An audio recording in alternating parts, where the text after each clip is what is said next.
Hello, beautiful people. I hope all is well. I hope all is well. So, as you know, I do this live Q&A every Wednesday around 5 p.m.-ish. And now that you guys know the secret that I've been hiding, I can now do my live Q&A where I want to be, which is in my bedroom, which is in bed with me relaxing.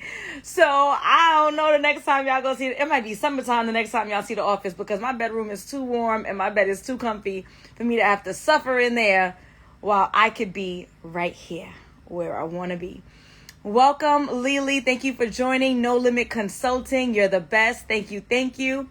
Good Brother B. Thank you for joining. We have Lee Loves Shoes, Share NYC, Coffee Brown Sugar, Sunset Boutique. Mama, thank you for joining. Nancy D, Kiara. Hello, Get Fit with Tiff. My fitness bestie. You're going to have to get me right after September 10th. Or later, but I'm going to get into that story a little bit later. Epitome of Class. You done snuck in 3 questions this week. I don't think we're going to do all 3, sis. We might have to just do 1. That's what's going to happen, okay? Please go ahead and share this live with anyone who you think can benefit from this conversation.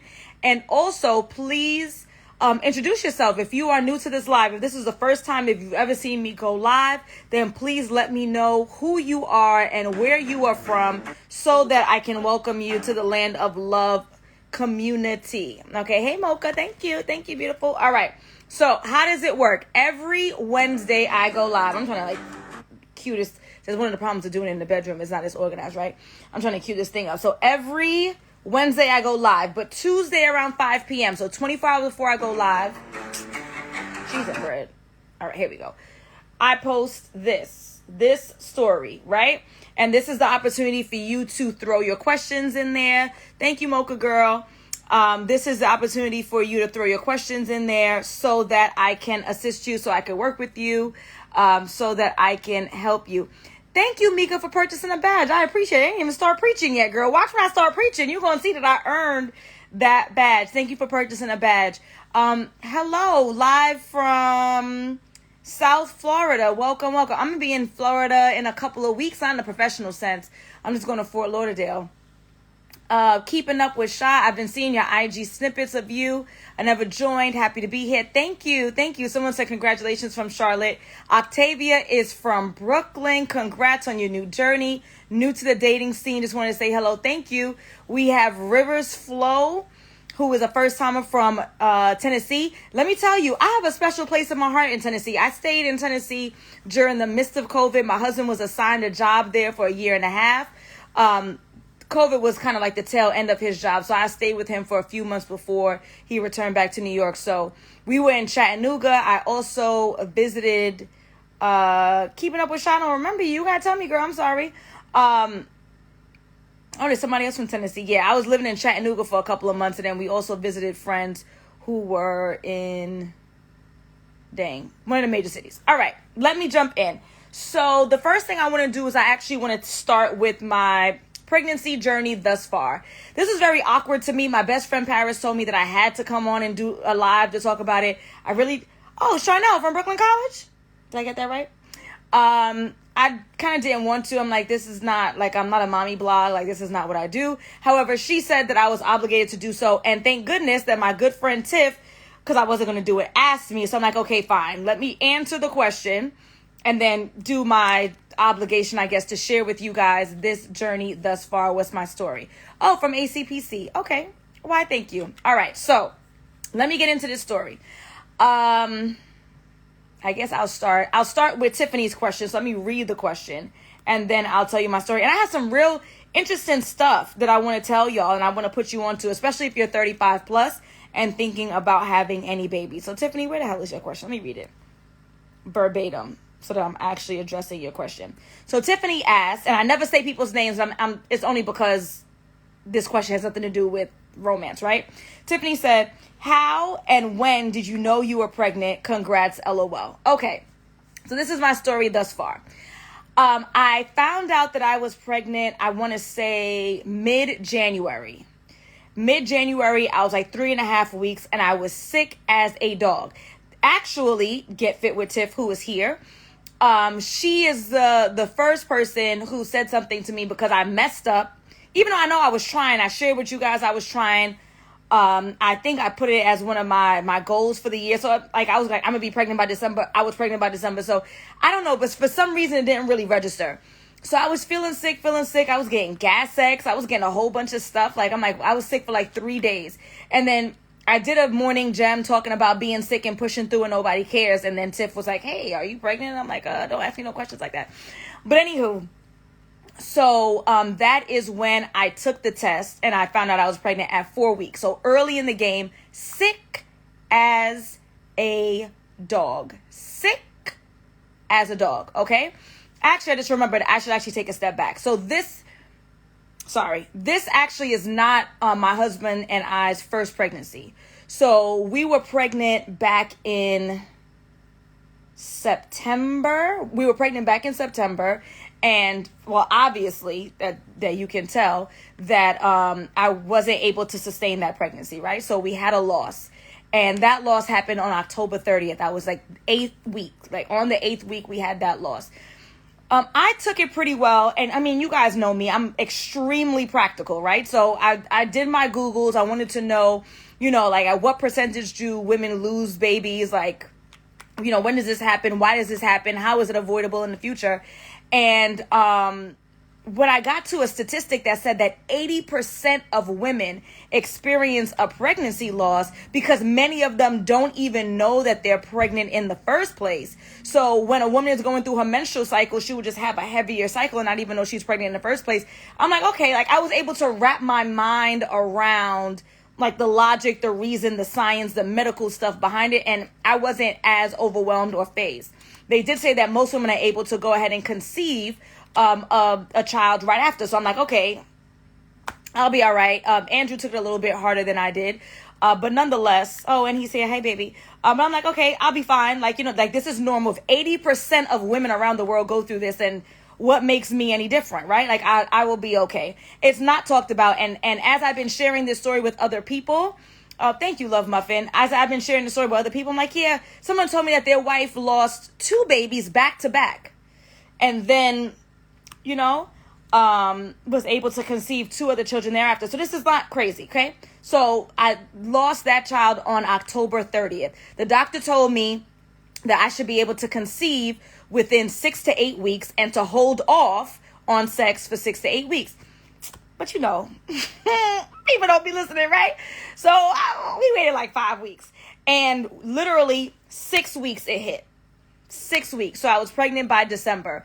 Mid-January is when I found out. I was sick as a dog. Week 4, sick as a dog. Week 5, sick as a dog. Week 6, sick as a dog. Week 7, sick as a dog. Week 8, so this is 5 weeks. And when I say sick as a dog, I'm talking about on a scale of 1 to 10, I was at an 8 every single day, all day long. I wake up at 7 o'clock for work every day. I was sick by 8:30. Like by the time I get into the office, I'm sick, right? And that's when you normally do my morning gym, and I complain to y'all about being sick. So by 8:30, I'm sick as a dog. On a scale of 1 to 10, I'm at an 8, nauseous. I'm hungry, but I can't eat. I'm gassy, but it's a mess. And I was laid out in my office for 5 whole weeks. Well, not even my office. I share I've placed myself in somebody else's office because our office is warm, and I'm just laid out on a desk like this for 5 weeks. 4 weeks, 5 weeks, 6 weeks, 7 weeks, 8 weeks. When I got to week 8, but 5 weeks of illness, right? I woke up one day and I was crying. And y'all know I'm a thug. I don't cry, right? Like, Ty, baby, it's not that bad. It's just, all right. So week 5 weeks of illness, week 8, I woke up and I was crying. And I said, God, I can't do this. I said, I can't do this. Like, I cannot do this. I said, please help me. I said, if I continue to feel like this every day, then I'm going to have to take a leave of absence, which is going to be unpaid, right? So if it's unpaid, I mean, I will make it work. Like my husband provides, like we're going to make it happen, but I'm going to have to take a leave of absence early. I don't want to have to do that. I want to apply my leave onto the time where I actually have a baby in this house. I cannot do this. God, please help me. I can't do this. 5 weeks in a row, all day, every day. Okay? I'm telling you that this is the first time I told this story and I didn't get teary-eyed, Tiff, so please don't start with me.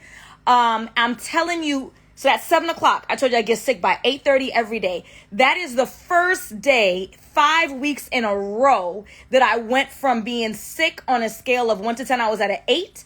This was the first time that I was at a 5, that I could function, that I could do work. Like literally the day that I gave up and I said, God, I cannot do this. Please help me. I cannot function. I cannot do my work. I'm going to have to apply for a leave of absence if I continue to be this sick, because I'm not doing any work. I'm soon going to get caught, right? And I'm pushing through and just getting through my sessions. I have one of my former clients on here. I had to cancel one session. Like I forgot about it. The session was at 6 o'clock. It was like 6:20. I happened to just check my email. They're like, hey, y'all, we have a session. I'm like, oh, shit, I forgot. Emailed them. One of them said, you pregnant? I said, girl, don't ask me no questions. Because, again, of what I experienced, I'm not telling people early in the game because I just lost a baby 2 months before that, right? So I'm not, keep my mouth shut. So I just told her, mind your business. I'm sure she figured it out. She could tell us in the comments if she figured it out on her own. But nonetheless, I prayed to God and I said, God, please help me. I cannot do this. And that day, on a scale of 1 to 10, I went from an 8 every day, all day, to a 5. And from week 8, it began to diminish. I was at a 5. I was at 4s. I went back up to 5, 4s, 3s. And then around, they say normally around week 14, it was like me for week 16, then I'm fine. So right now, I'm in my second trimester. I am 5 months along. I am due on September 10th. And I am fine. I am oiling my belly and my breasts down every single day so I can diminish the amount of stretch marks that I hopefully have to deal with. And that's all I got so far. Gender, we don't know. And that is on purpose. I want it old school. I want it just like our parents had it. We do not know. All right. So then that's the overall story. But let me tell y'all real quick before I get into y'all Q&A. I know y'all ain't come here for this. If you are over 35, so if you are 35 plus, right? Ooh, that electricity thing ain't good. If you are over 35 plus, there are additional tests that you have to take, which I didn't know about. Like they always say you have to take additional tests, but yeah, so there's some additional tests that you have to take, right? One of them, they made me take like 3 Down syndrome tests, which is fine. One was a blood test. The other one was a scan. They had to measure the bridge of the nose. There's some correlation between the bridge of the nose with a baby with or without Down syndrome, blah, blah, blah. Because the chances, that's the baby gas. I ain't know nothing about that. Yes, geriatric pregnancy is what they call it. Gosh, now I'm distracted. Yes, so they make us take all these tests. That's fine. I get it. I appreciate it. There's some connection between the bridge of the nose, the length of the neck, and blah, blah, blah. Cool. Then they had me take, which included a chromosomal test. That's to check the chromosomes of the baby to see about Down syndrome and other similar, I guess for lack of a better term, disabilities. I apologize for my lack of medical lingo. Okay. So they make everyone take those tests if you're 35 plus. Got it? Good. Now, then they had me take, not chromosome, but gosh, what's the other one called? Genetic testing. So they said, 35, I'm 35, you're 35 plus, you have to do this genetic testing. They want to see if you have any markers or whatever the, again, appropriate lingo is for any pre-existing conditions. Okay.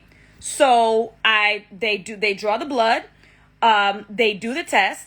They do it 1 week after they did the chromosome test. The nurse calls me and she says, everything is fine.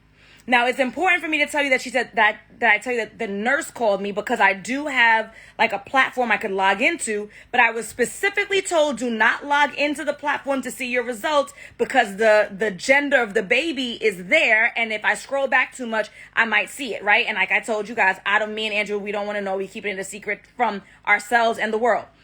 So I did not look at the actual platform that they have with all the results. So the nurse called me. She said, everything is fine. Cool. I hang up the phone. I said, babe, guess what? Everything is fine. Then they called me a couple days later and they said that they found some genetic markers that are problematic. So I'm like, well, how, Sway? Because y'all just called me a couple of days ago and said the term everything is fine. Everything is all encompassing, right? No, what they meant was the chromosome, everything was fine. They called back to tell me that I had some genetic markers that were problematic, right? So what did they say? They said the first thing is they said that I had a genetic marker for something called alpha thalassemia, which is basically a version of sickle cell. It's something with hemoglobin, something that's problematic with the blood cells, blah, blah, blah, blah, right? So I had to Google that. I never heard of this thing, alpha thalassemia. They said that online, on Google's, there's a range, right? Like someone can have a moderate, severe, blah, blah, blah. And in worst case scenarios that a baby can die after birth with this thing, if they're severe. But again, similar to sickle cell, there's a range. The first thing I think about with sickle cell, which is ridiculous, I think about T-Boz, right? From TLC. She got sickle cell. So I'm like, well, if she traveling the world and touring and dancing and singing and stuff, and the lead of a major women's group, and she got sickle cell, well, sickle cell can't be, but potentially is not that bad for some people. So this is a version of sickle cell, then okay, if this baby has sickle cell, a version of it, the alpha thalassemia, maybe I'll be okay. Then there's the second one. All right. So the second marker that they found in my genetic DNA testing is something called muscular atrophy. Muscular atrophy, right? They found it in my blood test. Now, I don't know about muscular atrophy, but I know about muscular dystrophy, and I know I'm not a medical professional, but I'm hearing words that sound similar. Now, let me tell you about my very non-extensive knowledge of muscular atrophy / dystrophy, right? For my hip hop heads. So if you listen to Wu-Tang, and I think it's Raekwon. I think Raekwon has the song All I Got Is You. And he said that he had 2 brothers with muscular dystrophy. Now, if you watch Wu-Tang, the American Saga, you see what muscular dystrophy looks like, right? So in the show, both of his brothers are wheelchair bound. One of them can't even speak. So I'm like, oh, Sugarfoot, like this ain't good. So of course, now you go into panic mode. You're worried, blah, blah, blah. So what's the next step? They said, well, the next step is for both of those disorders, in order for the baby to have it, the other parent has to have it, right? Has to have the marker. So now, of course, Andrew has to go get tested. Because he is not a mom, it costs $500. They test his blood. Those results come in 2 weeks, 3 days later. They told me 2 weeks. I called on the 2 weeks, 3 days. Like, come on, what y'all doing? I can't sleep at night. Give me this information. They said that Andrew came back with no markers. So there is no chance at all that baby Wellington could have either one of these genetic concerns. Okay? Now, why am I telling you this? Because y'all ain't asked for all this, and I'm sure I'm butchering every piece of information I'm sharing with you.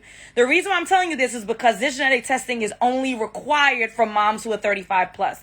However, if you paid attention in biology, these genetic markers are part of your genetics, which means that I had this in my blood or in my stream or in my line or in my family since conception, since September 27, 1986. Since my conception.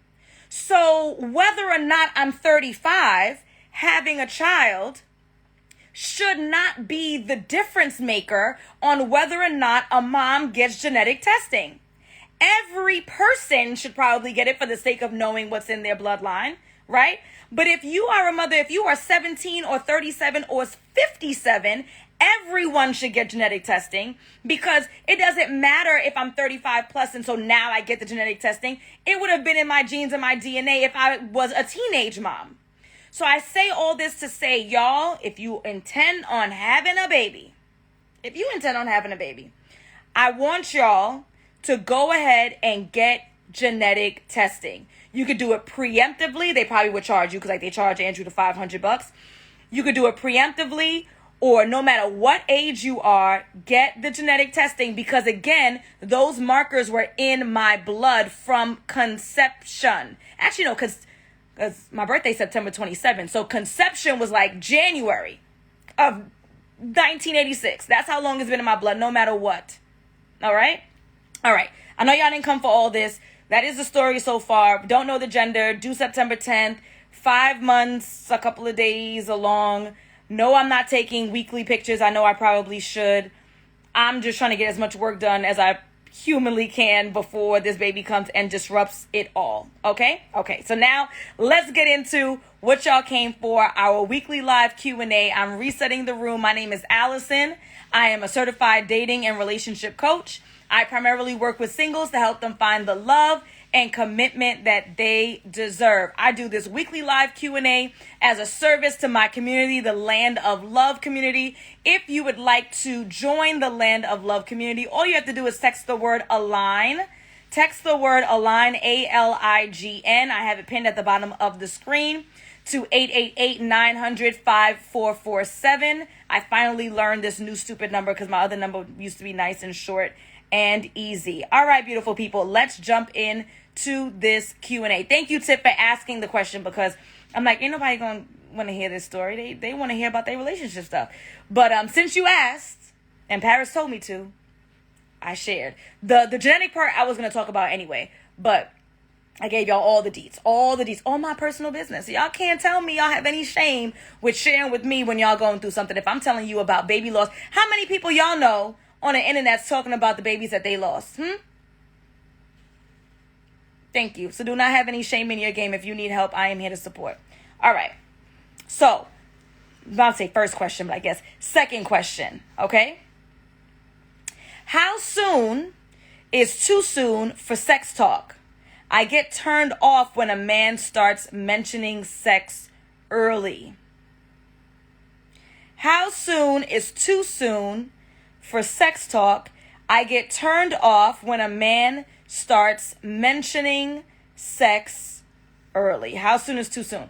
Okay, so I have to tell you, I actually saw a post, I think it was on Spiritual Word, and they were talking about the things that are turnoffs for women about men. And that's one of my biggest turnoffs, is when men begin to have conversations that are sexual in nature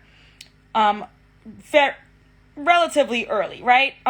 So what I think is appropriate, and I would agree with Epitome of Class, it depends on what you want. If you're looking for a committed relationship, if I were a man, I would not lead in that conversation. I wouldn't, right? So I'm talking about if I'm on the phone and I haven't met you, if we haven't gone on a date and I haven't met you, I'm not going to start asking you what are your favorite positions and, what I could do to you. Like, I just think that's absolutely corny and just absolutely not sexy. What I would do if I were a man is I would allow that woman to flirt with me, and then I would flirt back accordingly. And I'm not going to level up and one up her to see. It's just, to me, it's corny as hell. Corny as hell. So I'm not going to engage in conversation with a gentleman about sex before we've been on a date. We're getting to know each other. We're on the phone and you're already talking about sex. I'm also not engaging in that conversation about sex on the first date, because I know for me, I'm not having sex with you after a first date. So why am I having a conversation about sex, about an activity that I'm not willing to do? Right? But you have to decide, like, it's up to you. What is appropriate? And I think another thing that women neglect to mention is that we also don't mind being flirtatious or talking about sexually related things with guys that we actually like. Like, there's a lot that we ignore. Oh my God, he's so corny. Oh my God. He's corny because you don't like him. He's whack because you don't like him. But if you liked him and he was being flirtatious, if you liked him and he was asking you out on a date, if you liked him and he was offering to take you on a trip or offering to do some kind of grand gesture, you wouldn't think it was corny. So is it that the behavior is corny or upsetting? Or is it that you don't even really like that dude in the first place? I had a conversation with a client yesterday and we were talking about a guy who annoyed her. She was annoyed by something. And I said, because whatever he said to me wasn't very annoying, at least to me. So then I said, do you like this guy? And she said, no. I said, well, as Aaliyah says, exactly. Is it that it was annoying, or is it that you don't like him anyway? And should we be engaging with and communicating with and spending time with people that we don't like? What's the benefit? You're getting a free meal. You can afford that meal. You're not struggling, right? You can afford to take your friends out for that meal and pay for the whole damn thing. You're not struggling. If you're talking to me, you're not struggling. If you're in my circle, you're not struggling, right?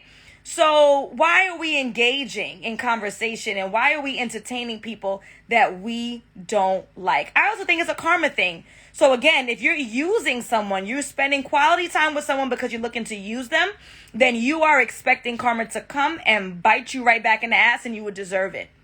Because what you put out is what you get back. Okay? Do not have conversations with people that you are not, you know what I'm talking about, like romantically.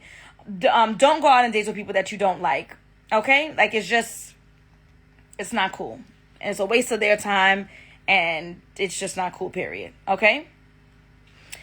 So someone asked, next question, how long should you date before becoming exclusive? How long should you date before becoming exclusive? So I've answered this question before, and the way that I've answered it is that if we assume that both parties are talking every day, so we assume that there are text messages that are exchanged every day, we assume that there are phone calls every other day, let's say, at minimum, right? Because if both parties are legitimately interested in dating, then they should be talking and communicating every day. And let's assume that you're seeing each other at least once a week. If that means a date, or if that means spending time privately, whatever that might look like. For me, para mí, this does not have to be for you. I would imagine that talking every day and spending time once a week over 3 months would be enough time for both parties to decide whether or not you want to see each other exclusively, whether or not is already encompassing, but whether you want to spend time exclusively or whether you want to see other people and you don't want to be exclusive. So to me, 90 days of conversation, 16 interactions, we need to be able to figure out by that point whether or not we want to be committed. I did not say that we had to walk down the aisle. I did not say that we had to share passwords on our bank accounts, have a baby in 3 months. But I believe that within 3 months, both parties should be able to discern whether or not this daily conversation and minimum once a week meetups are enough, dates or quality time, whatever you may call it, would be enough to decide if someone is an appropriate match, or at least appropriate enough, right? Like the 80-20 is popping enough. There's no one else who's in their purview that they feel like they would want to continue to see more than the other. Again, that's assuming that both parties live in the same city, that they have the type of job where they have that kind of time. Now, if there are extenuating circumstances, meaning that this person is in the military, they are working overseas, they are a trucker who drives cross country, then that person is not in a position to invest that same level of time, then perhaps it may take a little bit longer than that. But again, based on most people's circumstances, we talk every day, we go out or spend quality time once a week. Within 3 months, you should be able to decide whether or not you want to see this person exclusively. I did not say marriage.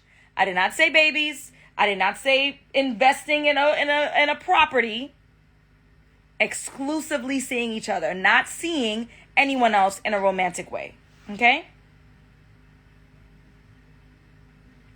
When you prefer to talk than text, and men are texting more, what is your best response to express that he calls?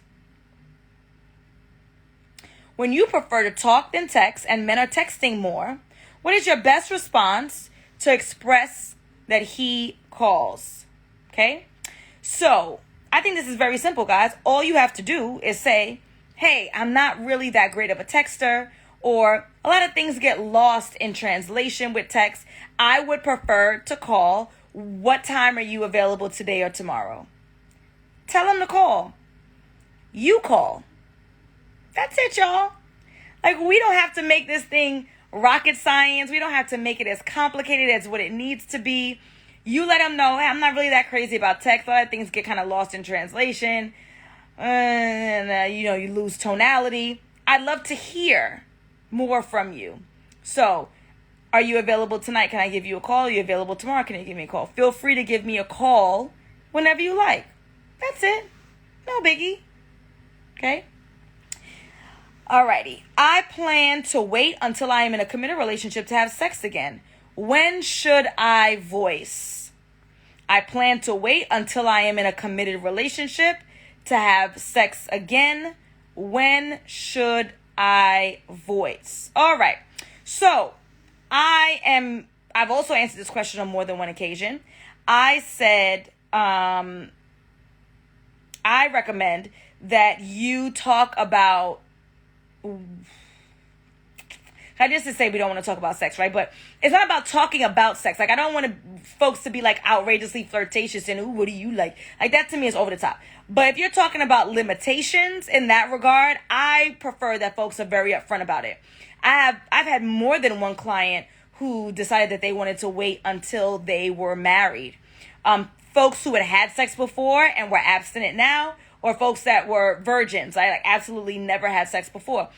I highly recommend that they have that conversation early on. I would recommend perhaps the first date. You may not want to say it over the phone. I can imagine that. But at the same time, I would say that I don't want to waste anyone's time. And sex is an important element of any romantic relationship. And setting the expectations early would be fair. And so I would say first date, second date is an opportunity to share and voice what your intentions are in regards to, quote unquote, holding out. That's when I would do it. Aisha says, I disagree. Okay, so you can wait, and then I'm not sure what that reaction might look like and how negative that reaction may be, because I can imagine that the gentleman might say, well, I've invested, and not to say that he deserves sex, right? But I can imagine that him expressing or feeling like he's being used if he's going out on 6 months worth of dates and putting in all this time and effort and energy, understanding and appreciating that sex is an important element of a relationship, and not knowing up front that perhaps this is not what this woman is looking for. I'm not saying that anyone has to put out, regardless to what the other person puts in, but I think it's fair that we both know what we're going into and we could decide accordingly. I also think that we should make an effort to date people who have similar morals and values in every element, right? Like, if I know that I want to have children, I know that I want to be married, I know that I want to do whatever, then I'm going to have conversations around those things to ensure that you want the same things too. And if there's any religious element to why this person is holding out and wants to wait until they're in a committed relationship or married, then perhaps you should date people who share that same belief system. That way you're more inclined. Yes, I said it's it's an important element, not the most important. Thank you, Mars. You want to share it with someone who's more inclined and who's a part of a similar community, so then that way it's not as overwhelming or as pressure filled. Okay? That's my take. Why is our culture so focused on dating or marriage instead of becoming healed or whole as a single person? Why is our culture so focused on dating and marriage instead of becoming healed or whole as a single person? I think that's an excellent question. I'm not a sociologist, so I'm not going to claim that I have a hard and fast answer, but I can tell you what my theory is, and I'd love to hear what you folks have to say.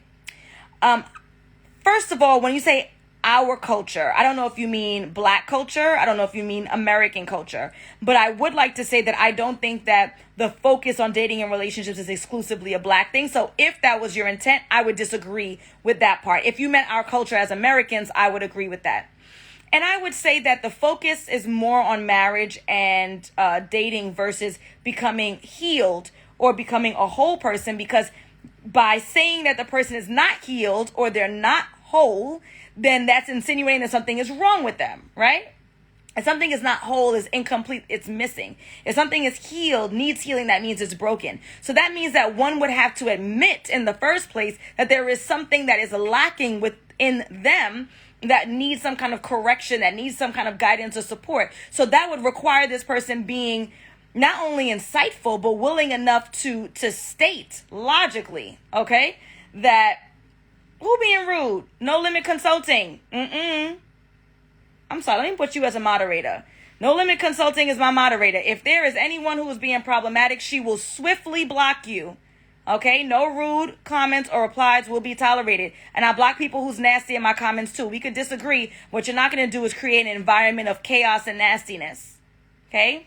No Limit Consulting, you have been given the permission to block, remove, because we don't play those games. We are not nasty people up in here. Back to the question at hand, and I'll make it quick and I will move on.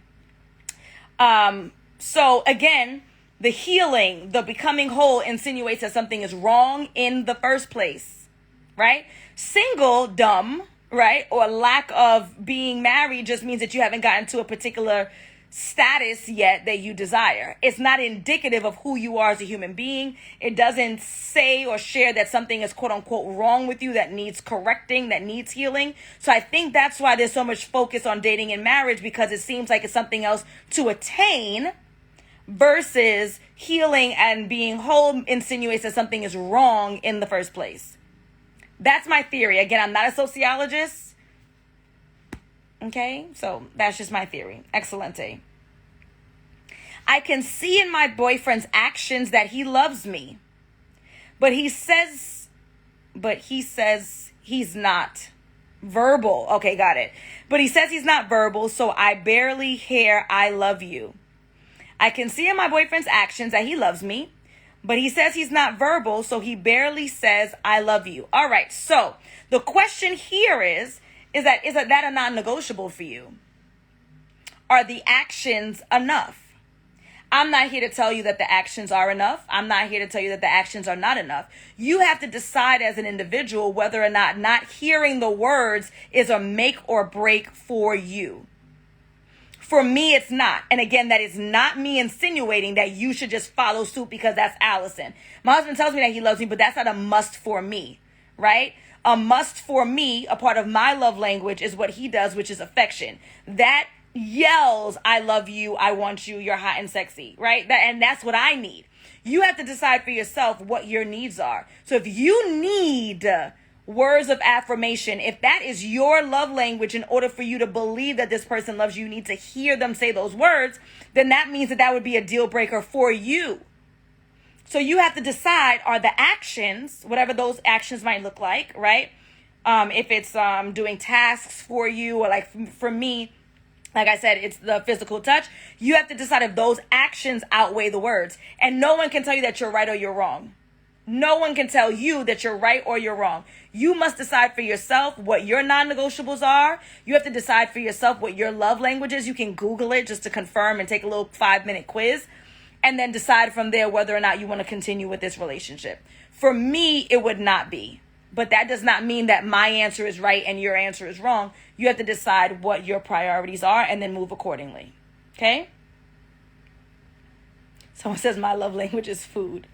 Well, you know what? That might be acts of service, right? Like making sure that you eat, cooking for you, making sure that you are full, that you have your nutrition is good. Like that's an act of service. So that would be food. It works. It works. Okay.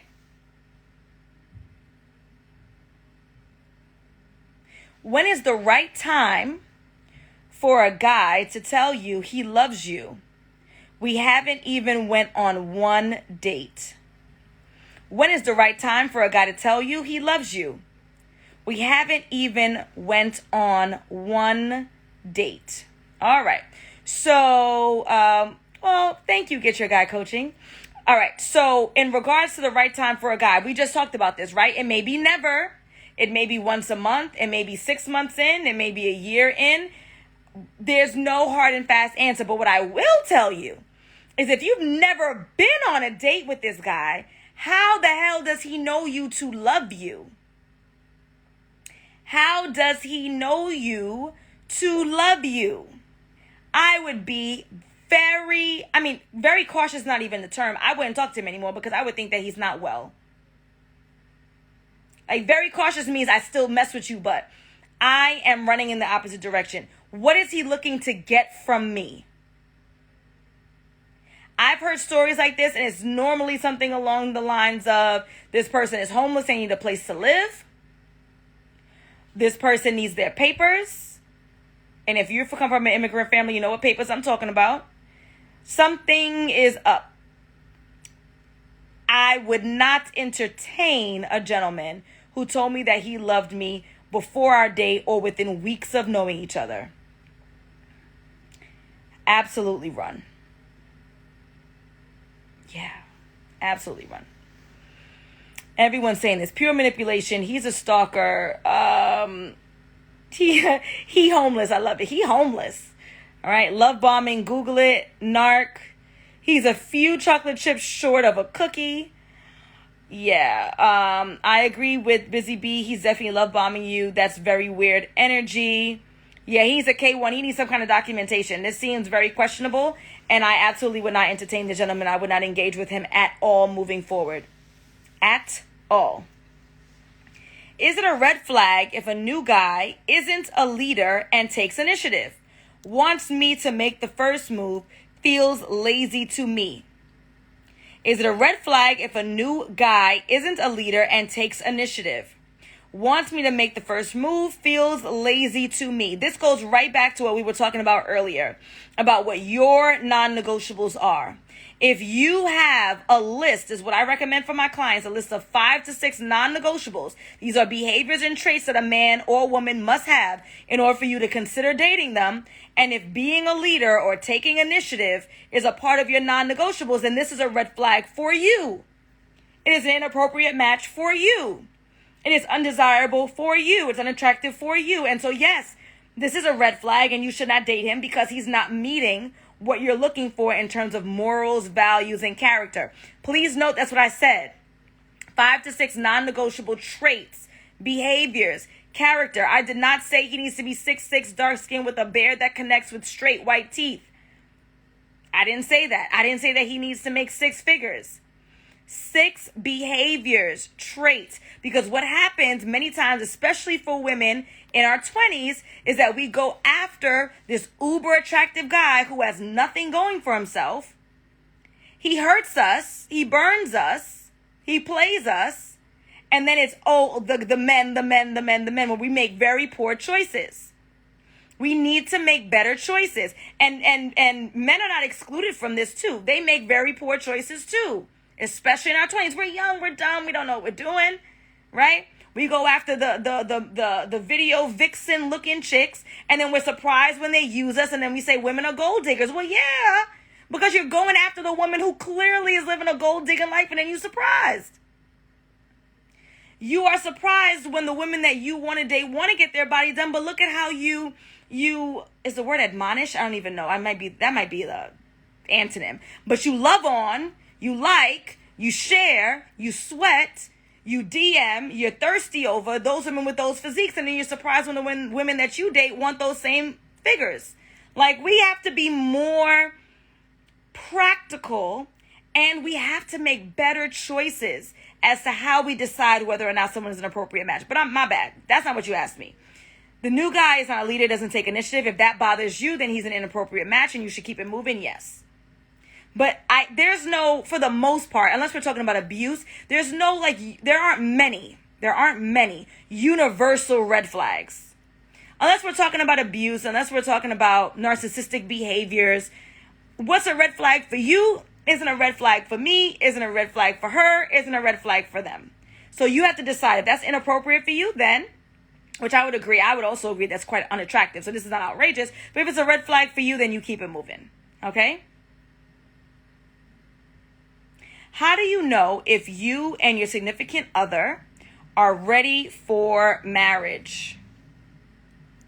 How do you know if you or your significant other is ready for marriage? Okay? Sorry, Shot. Yes, yes and no. So my coaching program, The Partner You Deserve, is for singles. Single as a dollar bill. Absolutely single. I had a client who told me she was single. She was still missing with her ex. The program didn't work, and she was surprised. Because it's created for singles, and I make that abundantly clear. My name is Alison. I'm a certified dating and relationship coach. And I primarily work with singles to help them find the love and commitment that they deserve. But I do what I call alignment calls, one-off sessions, and that's for any and everybody. Couples, individuals. You're struggling with your mama, you can book an individual session. But my full-on coaching program are for singles, yes. Okay? How do I know, or how do you know if you or your significant other are ready for marriage? So the quick answer would be, in this particular case, if both parties want marriage, right? We're going to start with that. Is this something that both parties want? Then from there, it's going to say, do you want it with each other? And if you don't have it, as I always say, if it's not an emphatic yes, then to me it's a no. You're not ready. If you have to question it, then I would say that you're not ready. Now, it doesn't mean, and I want to be super clear here. If you have to question it, the questioning can come from fear. So you may actually be ready, like in reality you're ready, but you're questioning it because of former heartbreak. You're questioning it because you're a divorcee. You're questioning it for whatever reason, right? That's not anything to do with the actual ability for the marriage to thrive. But if you are still dealing with those kind of not boundaries, but like those kind of elements that are causing you to have that fear, then that means you need to work that out first before you can take that step. So if you're questioning it, it means you're not ready. It doesn't mean that the marriage couldn't thrive without it. Like it could function, yes, and be fulfilling and amazing. But at the same time, if you still have to question it and there's nothing wrong with the relationship itself and you imagine that you could be happy and fulfilled, that means that there's something that's beyond the relationship itself. There's some kind of fear, there's some kind of concern, rational or irrational, that you should work out with a therapist. Seeing where these issues are coming from, dissolving them hopefully, and then moving forward. I hope that answers your question.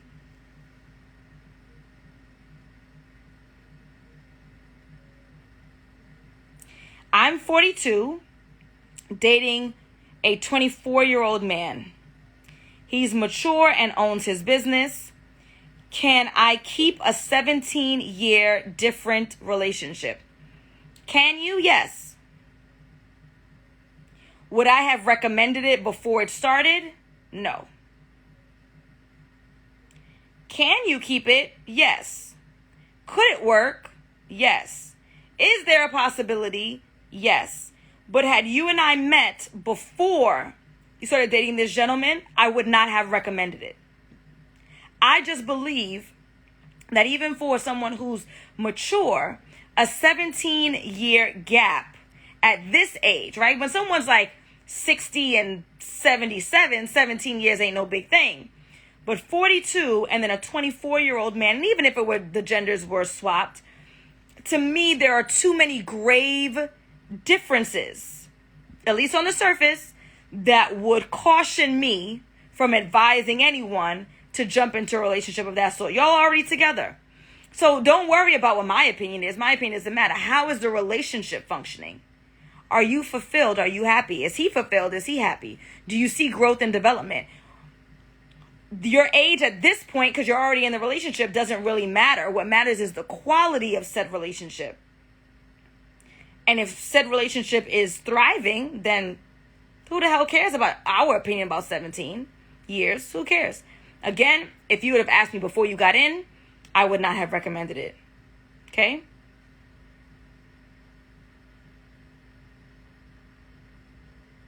Should my mission be to scout for a mate or just live the moment in social settings? Yes, that is a good question. Does he want children?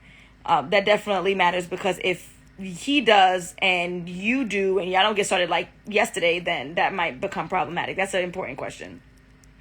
Should my mission be to scout for a mate? This is coming from a woman. Or just live the moment in social settings? So what I teach my clients in the coaching program, The Partner You Deserve, is to make yourself available. You have to put yourself out there. What does this mean? Both online or offline. That is my recommendation. I know a lot of people think of me as I'm like the online person. It's not about that. It's about I want to multiply the amount of opportunities that are available to me. If I want to lose weight, I'm going to diet and exercise. I could just diet. I could just exercise. I could just recommend online dating. I could just recommend in-person dating. But why would I limit myself when both opportunities are available to me and I'm looking to get results as quickly as possible? Okay? So my recommendation is not necessarily to scout for a mate, but it's putting yourself out there. Women constantly say, I used to get into this fight a lot. I don't really say it as much, but I'm still scarred, so I bring it up all the time. It's up for a man to find me and I want to be found. Okay, but you can't be found if you're hidden under a rock. So even in the case of you shouldn't be doing the finding and you should be found, and that's biblical, and let's talk about all the other biblical violations that we all do every single day. But when it comes to you being 37, 41, 52, it's, oh, well, the Bible says, okay, the Bible says I need to be found, right? Where's my Boaz and all that other kind of stuff that we like to throw around and don't even use the whole quotation, don't even have an understanding of the context. But nonetheless, that's just me being angry. He's still got to find you, which means that you still have to put yourself in a position to be found. That means, yes, you should be going out socially. Yes, you should be on dating apps. Yes, you should be engaging in conversation. Yes, you should be warm. Yes, you should be welcoming. You should be giving someone the impression that you want to be approached. Excuse me, baby gas.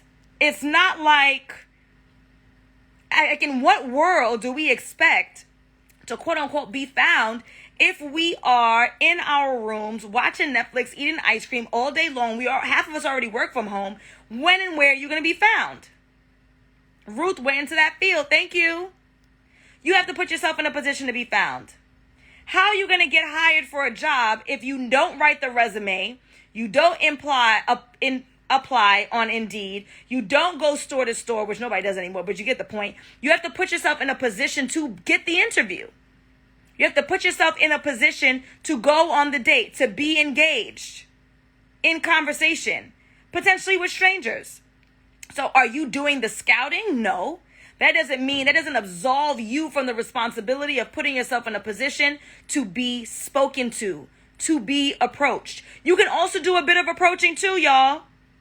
Ladies, what does this approaching look like? And I give grave detail and all the tea in my coaching program, The Partner You Deserve. I want you to click the link in my bio, check out the free training first. If it makes sense to you and you're in a position to invest in yourself and hire a coach, because no coach is going to be cheap. They are fast tracking your results that you clearly have not been able to get on your own in the last 30 years, 35 years, 37 years, 40 years, 45 years. This is a fact. It's not me. Okay. Then I want you to do that. This is where I give all the insight. But for the quick answer, because I do have a session of people who paid their money in 3 minutes, is that you're not scouting for men, but you should also do some approaching. You can say, hi, my name is Alison. I'm here supporting my nephew at his high school football game. Are any of the kids on the field yours? You can engage in normal conversation with someone who you find attractive. And guess what? For the most part, because we like to pretend that all men cheat and all men are dishonest and all men blah, blah, blah. If they have a wife, they bring it up mad early. Oh yeah, me and my wife. Oh yeah, me and my wife. Oh yeah, me and my wife. You check out the ring finger. Is there anything that's questionable on the ring finger? Right? You ask some questions later on. Oh, your son, he's the star quarterback. That's amazing. Right? You could be a little flirtatious, a little presumptuous. So, are you and your wife excited about the college opportunities for your son? I didn't say, would you like to take me out on a date because you cute and I'm cute and we cute together? I'm engaging in natural, normal conversation with a gentleman that I saw from afar that I thought was attractive. And let's see what his responses are. Is everybody honest? No. Everybody ain't a liar neither. And if we like to pretend that there's pee in the dating pool, well, you in the dating pool too, so you contribute into it. Or you're amazing. And if you're amazing and you're in the pool, that means by default, there has to be other amazing people too. I know women are afraid of rejection. They need to suck it up. Men have been rejected 24/7 all day, every day. They always are. They done grew up in rejection. They alright. You gonna be alright too. You gonna be alright too. What you gonna do? Sit around and hope and pray that things just fall into your lap? Well, good luck. When has anything ever fallen into your lap? When has your career, your degree, your house, your nice car, when has anything ever fallen into your lap? I mean, unless, I don't know, you Hillary Banks and you just born with a silver spoon and everything just works out for you, right? Like, nothing ever does. You have to put in the effort and work. There is nothing, at least in my life, and maybe I'm speaking from a biased perspective, that I have not had to earn. So you think that this dude is just going to just roll up on you? I mean, he could, but roll up where? You got to be out. On that note, my beautiful people, it has been such a pleasure. you will see me at minimum back here next Wednesday for live Q&A. Again, the way that it works is I put a green story. It's the same green story every Tuesday around 5 p.m., 24 hours before I go live. That's where you drop the questions. I do not have the time to take your questions on the live, so you have to go ahead and throw it in there. I try my best to get through as many questions as I can. If I didn't get to yours, and you can't wait till next Wednesday, click the link in my bio to book an alignment call. That's a single session. If you want to vet me to see if I'm a good match to be your coach, check out my free stuff. You could click the link in my bio, check out the free stuff. And if you're ready to take action, because the free ain't working, all the YouTube isn't working, all the podcasts aren't working, and time is of the essence, and you recognize that, and you're ready to invest in yourself, stop being an El Cheapo, and invest in yourself so you can have the future that you want, click the link in my bio and you can book a consultation call to talk about the program. The program is an investment. It is. Make it happen. Gotta go with the people who are ready to invest, and they already did, and they're seeing results. Gotta holler at them. Love y'all. Have a good one.